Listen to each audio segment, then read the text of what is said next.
চাষের জমিতে বাবা ও ছেলে বিদ্যুৎপৃষ্ট হয়ে জোড়া মৃত্যুর মর্মান্তিক ঘটনায় চাঞ্চল্য ছড়িয়ে পড়ল এলাকা জুড়ে।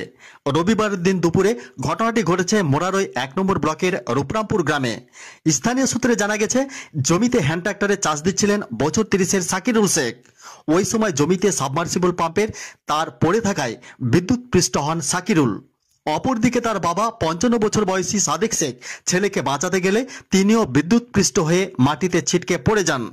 গ্রামের এক ব্যক্তি মাঠে কাজ করতে গিয়ে দেখেন বিদ্যুৎপৃষ্ট হয়ে চাষের জমিতে বাবা ও ছেলে মৃত অবস্থায় একই জায়গায় পড়ে থাকতে দেখে গ্রামে খবর দেন।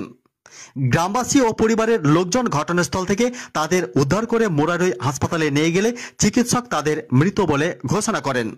ইতিমধ্যে তাদের ময়নাতদন্তের জন্য রামপুরহাট গভর্নমেন্ট মেডিকেল কলেজ হাসপাতালে পাঠিয়ে দেন বলে স্থানীয় সূত্রে জানা গেছে।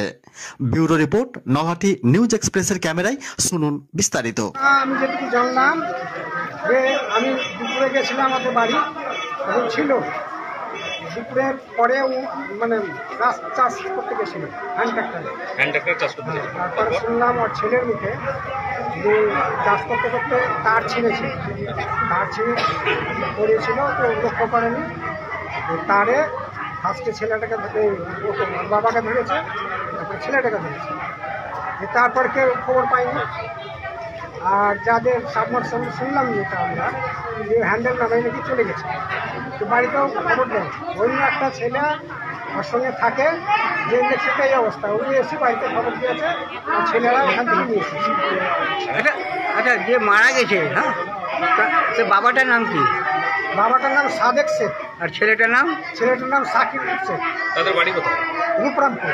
কোন থানা পড়ছে? মোরারই থানা, কলসা পঞ্চায়েতে। কলসা পঞ্চায়েত। আপনার নাম কি? আমার নাম আতাহার হোসেন। যে মারা গেছে তার সাথে সম্পর্ক? আমি সবসময় ওর কাছেই থাকি। ঘটনাস্থলে মারা গেছিল? ঘটনাস্থলে মারা গেছিল। ঘটনাস্থলে মারা গেছে।